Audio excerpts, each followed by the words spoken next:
할렐루야. 여러분 하나님의 음성을 들으시기를 바랍니다. 오늘 말씀 보면 예수님께서 베드로, 요한, 야고보 제자를 데리고 산으로 올라가셨습니다. 그리고 그 산에서 영광스럽게 예수님 모습이 변화가 되었습니다. 그래서 이 산을 성경에는 변화산 이렇게 부릅니다. 이 변화산은 지금으로 하면은 다볼이라는 다볼산입니다. 제가 성주를 가서 다볼산 한번 차를 몰고 올라가 봤거든요. 우리나라 미시정처럼 아주 꼬불꼬불한 길이 한참 올라가야 됩니다. 운전하고도 힘든 길이더라고요. 근데 그 길을 걸어서 올라가셨을 테니까 주님은 힘들게 올라가셨을 겁니다. 주님은 왜 힘들게 이 산을 올라가셨을까요? 그 이유가 28절에 나옵니다. 이 말씀을 하신 후 8일쯤 되어 예수께서 베드로와 요한과 야고보를 데리고 기도하시러 산에 올라가사. 여러분, 주님께서 왜 힘들게 산에 올라가셨습니까? 기도하러. 하나님은, 주님은 기도하러 힘들게 산에 올라가셨습니다. 여러분, 기도가 쉽지 않습니다. 기도하는 게 힘이 듭니다. 왜냐? 기도는 되는 게 아니라 하는 거기 때문에 그렇습니다. 기도는 저절로 되는 게 아닙니다. 기도는 해야 됩니다. 기도하는 자리에 나가는데도 결심이 필요하고, 기도하는 자리에서 기도하는데도 노력이 필요합니다. 그래서 기도는 힘이 듭니다. 그렇지만 우리는 기도해야 됩니다. 서양 속담에 그런 속담 있잖아요. No pain, no gain. 고통이 없으면, 수고가 없으면 얻는 것도 없다는 뜻이죠. 성경으로 하면 이런 거겠죠. No cross, no glory. 십자가의 고난이 없으면 부활의 영광도 없는 겁니다. 신앙생활도 마찬가지입니다. 힘들다고 기도 안 하면 얻을 수 있는 것이 없습니다. 힘들어도 기도할 때 은혜를 받고 응답을 받습니다. 여러분, 기도하셔야 됩니다. 그럼 기도할 때 어떤 일이 일어났습니까? 오늘 말씀 보니까 우리 29절 볼까요? 기도하실 때 용모가 변화되고 그 옷이 휘어져 광채가 나더라. 주님이 그 변화의 시점이 중요한 거죠. 기도 전에는 안 변했어요. 기도할 때 주님의 얼굴이 변하고 옷이 변했어요. 마태복음은 조금 더 자세하게 설명하고 있는데 그 얼굴이 해같이 빛나며 옷이 빛과 같이 휘어졌더라 그랬습니다. 여러분, 주님이 기도할 때 얼굴이 해같이 빛났습니다. 그리고 온 몸에 빛이 난 거죠. 여러분, 기도하면 변합니다. 더 정확히 말하면 기도해야지 변합니다. 구하라 그리하면 받으리니 너희 기쁨이 충만하리라 그랬습니다. 우리 안에 슬픔이 있어요. 근데 기도할 때 그것이 기쁨으로 변합니다. 빌립보서 4장 6절 7절의 말씀입니다. 아무것도 염려하지 말고 다만 모든 일에 기도와 간구로 너희를 구할 것을 감사함으로 하나님께 아뢰라. 염려가 있어요. 기도했더니 어떻게 됐습니까? 7절 보면 이렇게 되어 있죠. 4장 7절입니다. 그리하면 모든 지역에 뛰어난 하나님의 평강이 그리스도 예수 안에서 너희 마음과 생각을 지키시리라. 염려가 있었어요. 근데 기도했더니 하나님의 평강이 내 안에 임하게 됐어요. 염려가 평강으로 변했어요. 마태복음 7장 7절의 말씀, 구하라 그리하면 너희에게 주실 것이요 찾아라 그리하면 찾아낼 것이요 문을 두드리라 너희에게 열릴 것이니. 기도할 때 받는 거예요. 기도할 때 찾아내는 거죠. 기도할 때 열리는 겁니다. 기도할 때 이런 것들이 환경이 변화되었습니다. 여러분, 기도해야 변합니다. 우리가 힘들어도 기도해야 할 이유입니다. 우리는 기도할 때 하나님 주시는 변화를 경험할 수 있습니다. 이 두 가지를 해야 됩니다. 우리는 기도해서 변화를 경험해야 됩니다. 꼭 그래야 됩니다. 그래야 될 이유가 바로 오늘 본문에 나옵니다. 그것이 본문의 메시지입니다. 우리가 왜 기도하고 그 기도를 통해서 변화를 경험해야 하는가 하는 것입니다. 첫째로 고난을 감당하기 위해서입니다. 오늘 말씀의 중요한 것은 그 말씀을 하신 시점입니다.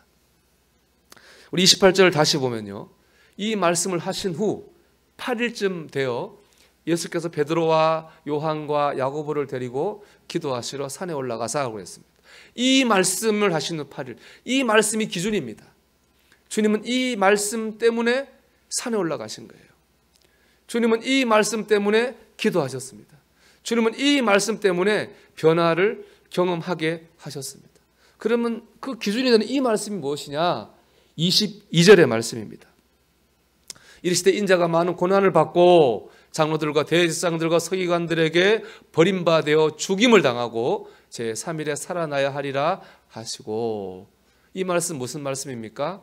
주님의 고난입니다. 즉 주님은 고난받을 것에 대비하셔서 기도하러 가신 겁니다. 사실 이 말씀, 고난에 대한 처음으로 하신 말씀입니다. 주님 그전에 그런 말씀을 안 하셨거든요. 처음 말씀하신 거예요. 여기까지는 주님의 사역에 큰 어려움이 없었습니다. 주님이 가서 기도할 때마다 기적이 나타났습니다. 주님의 말씀을 듣는 사람들마다 마음에 감동을 받았습니다. 사람들은 주님을 칭송하고 주님께 박수를 보냈습니다. 그런데 이제부터는 달라지는 거예요. 주님을 공격하는 사람들이 있습니다. 주님을 비난하는 사람들이 있습니다. 사람들은 그런 사람들에게 선동되어서 주님을 미워했습니다. 그리고 결국에 십자가에 못 박아 죽였습니다. 이제부터 주님은 고난의 길을 가셔야 됩니다. 주님께서 기도하신 것은 바로 이 고난의 때를 준비하고 대비하기 위해서입니다. 그래서 여러분 주보 보면 오늘은 절기로 보면은 변화주일입니다. 주님이 기도하고 변화된 날이거든요. 이 변화주일이 이제 오늘인데 이번 수요일부터 이제 사순절이 시작됩니다. 사순절은 주님의 고난을 우리가 묵상하는 절기거든요. 즉 이 변화주일은 뭐 하는 날이냐? 고난을 대비하고 준비하고 그렇게 해서 기도하고 변화를 경험하는 날, 바로 이 날이 오늘 변화주일입니다. 인생을 살다 보면 좋은 날만 있을 수 없습니다. 힘든 날도 있죠. 신앙생활도 마찬가지입니다. 늘 좋을 수가 없습니다. 늘 은혜가 충만하고 늘 기쁨이 충만할 수가 없습니다, 여러분. 시험을 만날 때도 있고 유혹을 당할 때도 있습니다. 그때를 대비해서 우리는 지금 기도해야 됩니다. 기도를 통해서 변화를 경험해야 됩니다. 그 믿음이 있을 때에 고난을 능히 감당할 수 있습니다. 여러분, 기도는요, 고난을 면제받는 수단이 아닙니다. 기도는 고난을 이길 힘을 공급받는 통로입니다. 대부분의 경우 그렇습니다. 기도는 고난을 면제받는 수단이 아니라 고난을 이길 힘을 우리는 기도를 통해 공급받습니다. 그래서 우리 기도해야 됩니다. 여러분, 어려움이 있습니까? 당연히 기도해야 됩니다. 큰 어려움이 없다 할지라도 우리는 지금 기도해야 됩니다. 그럴 때 우리가 앞으로 어떤 고난이 올지 모르지만 능히 감당하고 이길 수 있습니다. 두 번째로 우리는 사명을 감당하기 위해서 기도해야 됩니다. 영광스럽게 변화하신 주님께서 모세와 엘리야와 대화를 하셔요. 그 대화의 주제는 바로 주님의 별세입니다. 31절의 말씀입니다. 영광 중에 나타나서 장차 예수께서 예루살렘에서 별세하실 것을 말할세. 별세라고 하는 건 돌아가시는 거잖아요. 예수님 돌아가시는 거에 얘기하고 있습니다. 여러분, 예수님 왜 죽으셨습니까? 우리 죄를 용서하기 위해 죽으셨습니다. 십자가에서 우리의 죄를 용서하기 위해서 십자가의 고난을 받고 죽으셨습니다. 이 죽음은 주님의 사명입니다. 별세는, 주님의 별세는 주님의 사명입니다. 사실 이 변화산 사건은 그렇기 때문에 사명에 초점이 맞추어져 있습니다. 변화산의 기도도 사명에 초점이 맞추어져 있습니다. 주님께서 기도하신 이유는 사명을 감당할 힘을 얻기 위해서입니다. 주님은 참 사명과 기도를 연관시키셨어요. 십자가 지기 전날에도 겟세마네 동산에서 주님은 기도를 하셨어요. 마태복음 26장 39절입니다. 내 아버지여, 만일 할만하시거든 이 잔을 내게서 지나가게 하옵소서. 그러나 나의 원대로 마시옵고 아버지의 원대로 하옵소서. 주님은 십자가를 지기 전날도 기도하셨습니다. 주님은 사명 감당하기 위해서 제일 중요하게 여기신 건 뭐냐? 그것은 바로 기도였습니다. 여러분, 주님께 사명이 있는 것처럼 우리도 사명이 있습니다. 주님의 십자가가 있는 것처럼 내 십자가가 있습니다. 우리 사명, 우리 십자가는 사람 낚는 어부가 되는 것입니다. 마태복음 4장 19절 주님 말씀하셨죠. 말씀하실 때 나를 따라오라 내가 너희를 사람을 낚는 어부가 되게 하리라. 주님의 사명이 구원이라면 우리의 사명은 복음 전파입니다. 우리는 믿음으로 사람을 낚는 어부가 되어야 됩니다. 가족을, 이웃을 믿음으로 낚고 그들을 구원해야 됩니다. 이 사명을 감당하기 우리가 할 일이 무엇입니까, 여러분? 오늘 주님하고 똑같습니다. 기도해야 됩니다. 주님이 사명 감당을 기도하셨잖아요. 우리가 사명 감당하고 변화될 때 우리는 이 사명을 기도하고 변화될 때 이 사명을 감당할 수 있습니다. 제가 지난주에 어떤 목사님 설교를 들었는데 참 마음에 와닿은 구절이 있었습니다. 사람을 낚으려면 무조건 내가 죽어야 된다는 겁니다. 내가 죽지 않으면 절대로 사람을 낚을 수 없습니다. 여러분 그렇습니다.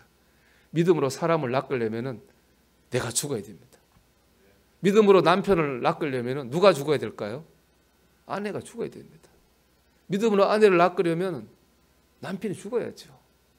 믿음으로 자녀를 낚으려면 부모가 죽어야 됩니다. 제가 그러면서 참 제 마음을 찌른 얘기를 들었습니다.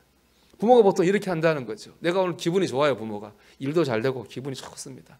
그럼 자녀가 좀 잘못을 어때요? 관대하고 인자합니다. 그럴 수도 있어요. 내가 오늘 좀 기분이 안 좋아요. 일도 안 되고 짜증이 나요. 그럼 애가 조금만 잘못해도 어떻게 돼요? 화를 내요. 옛날까지 끄집어내가지고.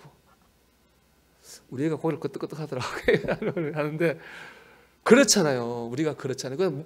그러면 자녀들이 혼란을 느껴요. 뭐가 기준이에요? 부모 마음이 기준이잖아요.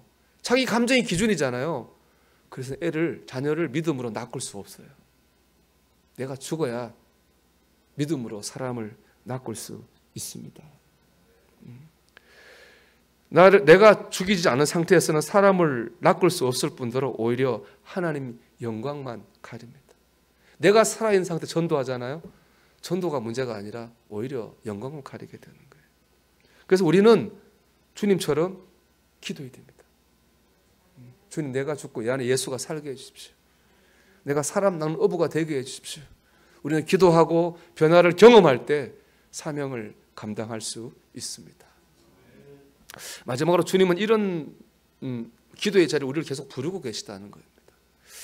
오늘 본문을 보면 주님이 변하고 모세와 엘리야가 나타나니까 그걸 보고 제자들이 막 흥분을 합니다. 주님, 여기가 너무 좋습니다. 여기에 우리가 주님과 엘리야와 모세를 위해서 초막을 지을 테니까 여기에 눌러앉아서 합시다. 그렇게 말해요. 지금 주님과 모세와 엘리야는 여기가 아니라 저 산 밑에 내려가서 고난을 감당하고 사명을 감당하겠다고 대화하고 기도하고 계신데 제자들은 그걸 이해를 못하고 여기 눌러앉자고 말하고 있는 겁니다. 주님과 핀트가 완전히 안 맞는 거죠. 오늘 말씀 33절에 보면은 이런 말, 여기에 대해서 이렇게 평가하고 있어요. 제자들이 이렇게 평가하고 있습니다. 자기가 하는 말을 자기도 알지 못하더라. 제자들은 지금 자기가 무슨 말 하는지도 몰라요. 말도 안 되는 말을 하고 있는 겁니다. 왜 제자들은 주님의 뜻과 먼 말도 안 되는 헛된 말을 하고 있을까요? 32절 보겠습니다. 같이 읽어볼까요? 베드로와 및 함께 있는 자들이 깊이 졸다가 온전히 깨어나 예수의 영광과 및 함께 선 두 사람을 보더니 제자들이 뭐 했습니까, 여러분? 깊이 기도했나요? 깊이 졸았어요. 기도하지 않고 깊이 졸았어요. 졸다가 깨보니까 지금 상황 파악을 못하고 해서 안 되는 말을 하고 있는 겁니다. 주님 영광을 가리고 있는 거죠. 한심한데 주님 이런 제자들을 포기하잖아요. 겟세마네 동산에 또 데리고 갑니다. 그리고 또 얘기합니다. 졸지 말고 기도해라. 제자들은 또 졸아요. 결국에 십자가 주님 보고 다 도망가 버리잖아요. 좋은 결과로. 그렇지만 주님은 또 포기하잖아요. 부활하신 주님 제자들한테 얘기합니다. 이번엔 제발 딴 데 가지 말고 모여서 기도하면서 성령을 기다려라. 제자들은 이번엔 도망 안 가고 졸지 않고 성령을 기다리며 기도했습니다. 그리고 불같은 성령을 그들이 경험하게 되었습니다. 두 개의 모습이 떠오르죠. 한심한 제자들의 모습과 그런 제자들을 끊임없이 기도의 자리로 인도하시는 주님의 모습입니다. 한심한 제자들의 모습 속에서는 우리의 모습을 보죠. 기도하지 않고 자기를 죽이지 않고 늘 나를 내세우고 하나님 영광이 아니라 영광을 가리는 하면 안 되는 말을 하고 해서는 안 되는 일들을 하는 우리의 모습입니다. 그래서 가정과 교회에서 하나님 영광 가리는 거죠. 그런데 또 한 모습이 무엇입니까? 그런 우리를 포기하지 않는 주님의 모습입니다. 우리를 기도의 길로, 변화의 길로 인도하시는 주님의 은혜입니다. 이런 주님의 은혜가 있기 때문에 우리는 기도할 수 있고 우리는 변화를 경험할 수 있습니다. 여러분, 지난주 기도 잘 하셨습니까?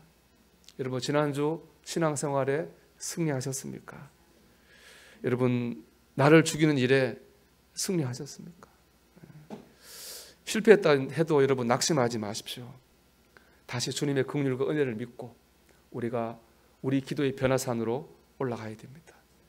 거기서 다시 우리는 변화를 경험해야 됩니다. 거기서 힘을 얻어야 됩니다. 그래서 고난을 감당하고 사명을 이루어야 됩니다. 그런 은혜가 있기를 축복합니다. 그리스도를 본받아 이제 이번 주 우리 계속 읽고 있고 이제 한 달 방학하려고 하는데요. 그 쓴 사람 토마스 아켄피스의 삶을 참 그 감동을 받아요. 제가 그 묵상 한 구절 한 구절에 참 깊이가 있고 이제 그분이 말만 그렇게 한 게 아니라 실제 살았으니까 그게 더 은혜가 되죠. 근데 그런 생각을 한번 해봤습니다. 이 토마스 아켄피스는 태어날 때부터 이렇게 거룩하게 훌륭하게 태어났을까? 그렇지 않을 거 아니에요. 우리하고 비슷했겠죠. 우리하고 똑같았겠죠. 그런데 날마다 기도하고 말씀을 통해서 묵상하는 가운데 그렇게 위대한 거룩한 믿음의 사람이 되지 않았겠습니까? 그러고 보면 우리도 희망이 있는 거예요. 지금 우리가 실망되고 낭망되지 희망이 있어요. 우리도 변화산에서 기도할 때 하나님 말씀을 통해 의지할 때 우리도 변화될 거고 우리가 성장할 줄 믿습니다. 한 번은 안 되겠죠. 하루에 1cm라도 1cm씩 앞으로 나가다 보면 그게 1m가 되고 2m가 되지 않겠습니까? 여러분, 우리가 이 한 주간 우리가 1cm라도 앞으로 나가길 바랍니다. 기도하고 변화되고 능력받고 그래서 고난을 이기고 사명 감당하는 그런 저와 여러분이 되시기를 주님의 이름으로 축원합니다.